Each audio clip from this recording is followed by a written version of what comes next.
Continue to follow breaking news out of Renton. A man barricaded inside, firing at officers, now turning into a major house fire. Here's video from that scene as our crew arrived. Just a dramatic situation in this neighborhood off of 116th Avenue Southeast. Let's get right out to KOMO's Denise Whitaker live in Renton with what we know so far. Good morning, Denise. Right, let me start with good news here, and that is that we are not reporting any injuries at the moment, but I do want people to be aware here at 116th off Petrovitsky, we do still have fire crews on scene.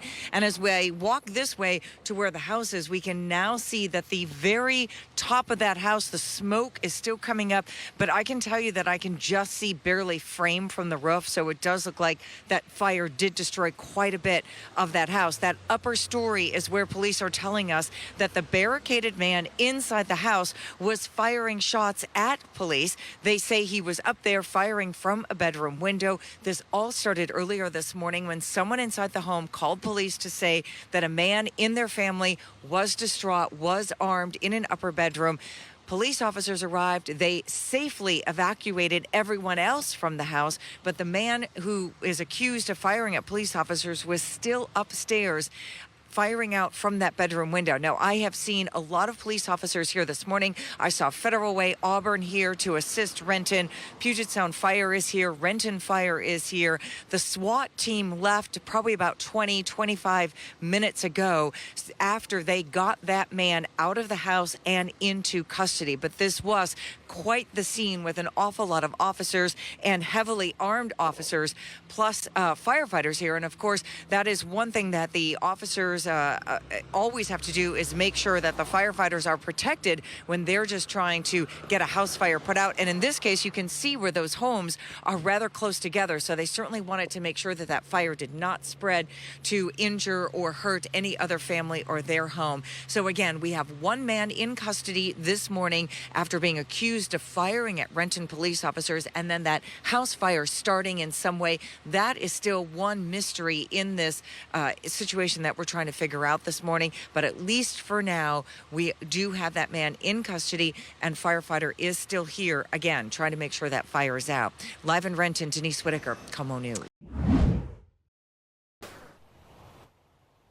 Well, Catherine, they say for the first time since the pandemic, there's some uncertainty over how protected children are against the coronavirus. While we are seeing more children get a severe case of COVID, those numbers are still really low. But the more that the virus is out there, the more chance there is that more children could get sick. Another first in the pandemic. It felt to me like, at least where kids were concerned, we were on like pretty even footing in terms of like what we could safely recommend for parents. And now I feel like it's all just like totally changing. For more than a year, young children were able to avoid getting seriously sick from the coronavirus. But according to the Centers for Disease Control, that's changing. They put out this warning saying severe COVID cases in kids are going up. Dr. Fish with Brave Care in Portland says some of that can be explained. We don't know that kids are more susceptible to Delta, but anytime you see an increase in case counts, like by definition, more kids are going to get sick. So are more kids getting sick? Yes. Are they getting sick faster or to more of a degree than they did before? I don't think there's any evidence thus far to support that. As cases continue to rise, so do questions from parents. It's like a ton of uncertainty out there. There's a ton of uncertainty, for parents on, how the Delta variant and potentially others are going to impact their kiddos. Dr. Fish says proactive measures like masking for adults and children, as well as vaccinations for those eligible, will help keep kids safe. But there's no time to waste. Sooner or later, if things continue on the way they are, there's going to be a variant that isn't, as responsive to the vaccine, and then we're in real trouble. Dr. Fish says he's often asked by parents if it's safe for children from vaccinated families to hang out with other vaccinated families. He says before the Delta variant, it was a no-brainer. It was definitely safe. He says now it kind of depends on the situation and says that masking isn't a bad idea. I live look at a protest in Vancouver. Healthcare workers at PeaceHealth are trading in their scrubs for signs, rallying against the hospital's new mandatory vaccination policy, just as the country sees a spike in cases. Thanks for joining us tonight. I'm Catherine Kissel. For the past couple of hours, more than 100 people have lined a busy road in Vancouver to stand up against the recent vaccine mandate that many hospitals, including PeaceHealth, have handed down this week. K2's Allison Mechanic is live at the event tonight. And Allison, what are people telling you out there? Well, Catherine, people out here have a lot of opinions about the vaccine, but organizers we talked to earlier say that their biggest issue is this mandate that was handed down by hospitals just a few days ago. You can take a look at some of the crowd right here. They are lining the sidewalk up and down the overpass, the 205 overpass, and they tell me they plan to be out here for at least another hour voicing their concerns. With signs, cheers, and car horns, PeaceHealth workers are feeling supported as they speak out against the recent vaccine mandate by hospitals in the area. PeaceHealth issued theirs last week, saying that by August 31st, all healthcare workers and students need to be fully vaccinated against the coronavirus or submit a qualifying medical exemption.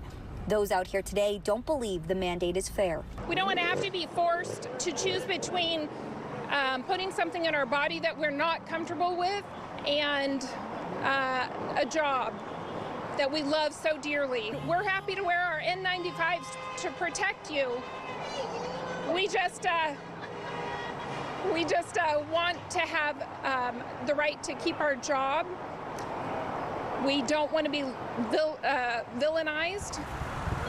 K2 reached out to PeaceHealth about today's rally. A spokesperson says they support individuals' rights to express their opinions, but their priority remains the safety of their caregivers and those they serve.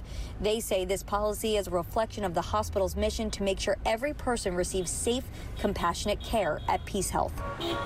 Hey everybody, I'm Eric Johnson from KOMO News. Thanks for checking out the KOMO YouTube channel. You can see more of our videos right here by clicking on the video links for more news from the Seattle area and all of Western Washington. And don't forget to click the subscribe button below so you don't miss our YouTube updates.